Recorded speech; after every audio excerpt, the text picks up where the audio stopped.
Welcome to our time machine here at the New England Motorcycle Museum. It's 1975 all over again.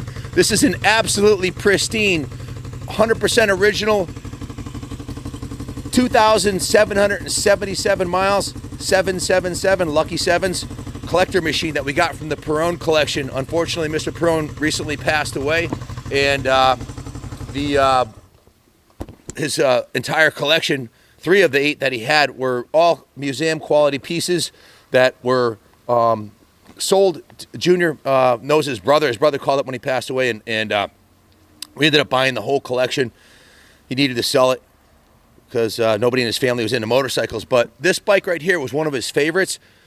This was sitting in his living room, folks. This was not in a garage. And you can see it's 45 years old.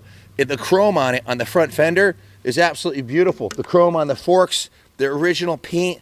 Everything's original on this bike. The only thing that's not original is the tires, to my knowledge. So, and the engine cases have been touch-up painted and a few other cosmetic detailing items, but all the componentry on the entire bike is 100% original. The bars, the levers, the tack and speedo look to be like they just came out of the box. The headlight's in absolutely beautiful condition. And, you know, riding this thing, the thing that popped into my head was, wow, this is why BSA, Triumph, Harley, and some of the other manufacturers really suffered when the Japanese were pumping out world-class bikes like this that you could ride on the street, on the dirt. This is a bike you can ride pretty much year-round. It has the Trials-style tires. The CL360, the up pipe on this side, that tells you this is a scrambler model. What's different about the scrambler? Has a little bit more ground clearance. It has a semi-knobby tire, an on-off-road or dual-purpose tire. The gearing's a little bit different, and it's a 360cc twin-cylinder, 4-stroke, dual-carb, dual exhaust. But the high pipe is so you could take it off-road without banging your pipes on the ground. This one's obviously never been off-road. The original seat on it looks like it just came out of the Honda showroom in 1975. You ready?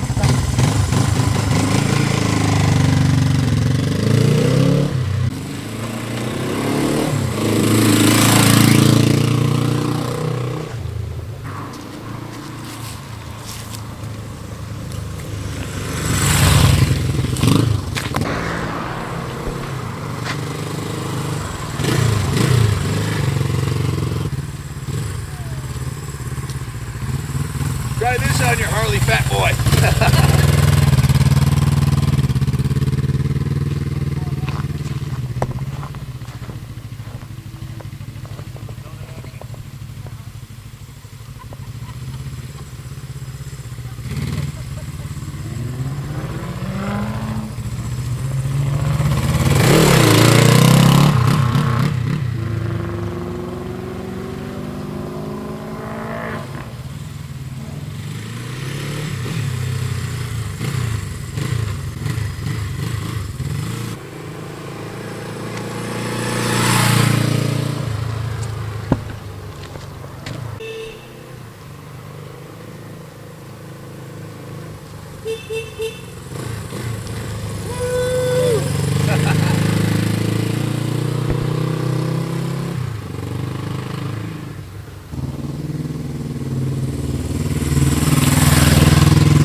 What an absolutely awesome piece. Check this thing out. Literally, guys, it don't get no better than this. Absolutely pristine Honda dual purpose on and off-road CL360 scrambler. Just a fantastic machine. The original exhaust is in like brand new condition. Everything on it. On a scale of 1 to 10, 10 being perfect and brand new out of the box, this is a solid 9. And for originality, I'm going to give it like a 99. Just beautiful. Junior, is there anything that you'd like to add about this bike? For sure. You could see where the imprint of the sticker, preserve nature, always wear a helmet, think safety, right in the front of the tank here. The side panels have faded slightly, but this is the original paint, guys. You know, the Connecticut, state of Connecticut is a non-title state for classics. Rarely will you get a title. This one comes with the title. Massachusetts Department of Transportation, title to Mr. Jeffrey Perrone, clean title. And we woke it from its decade-long slumber in his living room and gave it the full Monty museum quality rotisserie detail, which means it was steam cleaned, hand washed, and every nook and cranny on it, from the bottom of the engine to the top of the mirrors, was polished, cleaned, and 2 coats of Mother's California Gold Carnauba paste wax were put on it. The right-hand engine cover, the paint on it, the Cloud Silver Honda, that was touched up. The frame, a couple of spots on the frame where the paint had chipped off have been touched up. All the chrome was cleaned and polished. The seat was vinyl conditioned. The engine, every nut and bolt on it has been cleaned and or wire wheeled and detailed, so there's no rust on any of the nuts and bolts. It's just absolutely gorgeous, original, classic Honda. The if you look at the front right here, you can see the actual VIN plaque on it is in perfect condition, showing the production date of November 1974. The bike, since it's been sitting, we did the typical resurrection service and preservation service, as we'll call it. The gas tank was rinsed. The first thing we do is go through the fuel system on it. The gas tank was removed and cleaned and rinsed, and VP non-ethanol fuel was added. The morning, Mario. What's up, brother? How you doing? As I was saying, the first thing we do is we go through the fuel system on a vintage bike to make sure it's nice and perfect. The tank was rinsed and cleaned. If you look at this item right here, I won't take a point away for originality, but that petcock has been replaced. The original, it's like a tire almost. The petcocks wear out. There's rubber parts inside of them, and we put a brand new petcock in it. We put new fuel lines in it. We took the carburetors off, completely dismantled them, and cleaned them in the carb cleaning tank. Cleaned the jets out, put it back together, set the float heights, tuned it, and clean the air box and air filter, so the entire air intake and fuel system is basically like the way it came out of the box, brand new, which is why all you got to do is touch the starter. Okay? Absolute perfection, and it will stay that way as long as you keep ethanol-free fuel in it, which is what we have in it. If you start putting that pump gas in there, you're going to have problems down the road. The spark plugs were removed, and we did a compression test on it. Perfect. 175 psi in both cylinders. Absolute perfection. Put a new set of spark plugs in it. We put a new battery in it. We put a new chain on it. That's another wear item. That was original chain. It wasn't that it was worn out. It just was, you know, I mean, there's nothing like a fresh chain on a bike to really make it pop. The entire bike was given a nut and bolt safety check, and as I mentioned, the full rotisserie detail. So good luck finding a nicer 45-year-old classic antique, fully documented with a title, with 2,777 miles. And this is a cool piece, folks. This is a bike, you know, as I mentioned before, it's all about fun, right? Got a little the snow. Look at the snow. Look at the snow falling off the trees, man.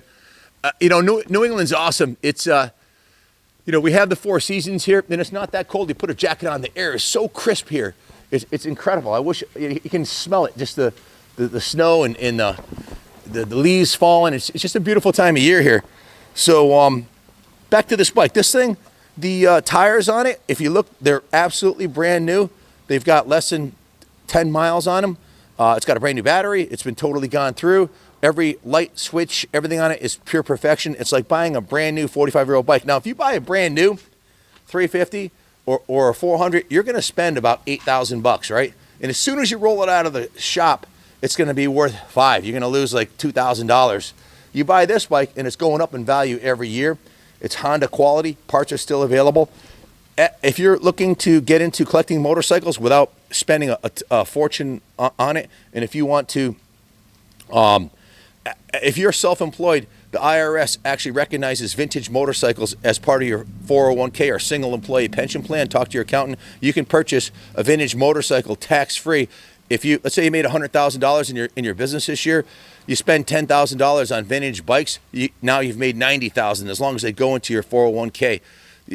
They're actually an investment quality. This is an investment quality machine. Or if you're a young guy and want to buy one of these within your Roth IRA, They're recognized as an asset. You can hold on to it for 40 years, sell it for 5 times what you purchased it for, and then those proceeds are tax deferred within the account. All you got to do with a bike like this is keep ethanol-free fuel in it, keep the battery charged, and start it once or twice a year. Keep it and ride it. You know, put 100 miles a year on it. In 40 years, you're going to have another 4,000 on it. So, just if you want to keep it museum quality, this thing's ready to roll into the museum. I love these bikes. I'd rather have this than a restored one. Now, if you're going to take one of these, buy one off Craigslist that needs a carb clean and a battery and the tank's rusty and it needs a paint job, you buy that turd for $800 or $1,000. There's no way on God's green earth could you turn it into this without spending a year of your weekends and a ton of time ordering parts and running back and forth to paint shops. And you're gonna if you drop it off at a shop and ask them to do this, they're gonna say, okay, write a check for $5,000 up front and we'll talk to you at the end to restore one. You can't restore one like this for less than $5,000. How do I know that? Well, we've restored thousands of motorcycles over the last 10 years here at Kaplan Cycles, and we've talked to a lot of other people in the industry. It's a very expensive process to restore a bike, and I'd rather have an original. Look at the chrome around the headlight ring. Look at the original paint on the headlight bucket. The quality of the gauges, the turn signals, there's no scratches on them. The levers aren't damaged. The grips are perfect. The bars aren't damaged. This bike's never been dropped. Look at the bottom of the pegs. The rubber looks brand new. Look at that. It looks like a brand new peg. Okay? The shocks aren't, there's no chrome issues. The rear fender is perfectly straight, as are the rear turn signals. Now, if this was owned by a bozo that was riding it off-road, it would have been dropped. These would be snapped off. That's what happened. Most of these don't even have the turn signals on them anymore. The original pipe, go ahead and price a mint original pipe for a 360. You're talking $700 to $1,000 just for a mint pipe set. So buy this bike. It's Kaplan America approved. I'd sell this to my brother, my best friend, my kids, anybody who wanted to buy this bike. I would highly recommend it. Look at this. Look at this cover right here. Even the original plastic coating, the original clear coat is still intact on it. So this is one that resided in someone's living room for decades. It's not a bike that was ridden or abused, and it deserves to be enjoyed. That's what it's all about. And perfection, folks. Good luck bidding on it. God bless America.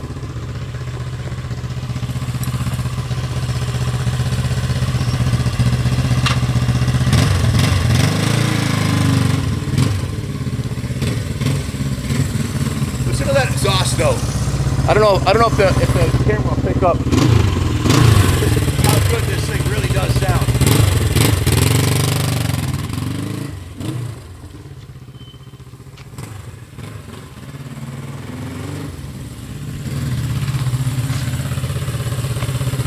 Thanks for watching. God bless America.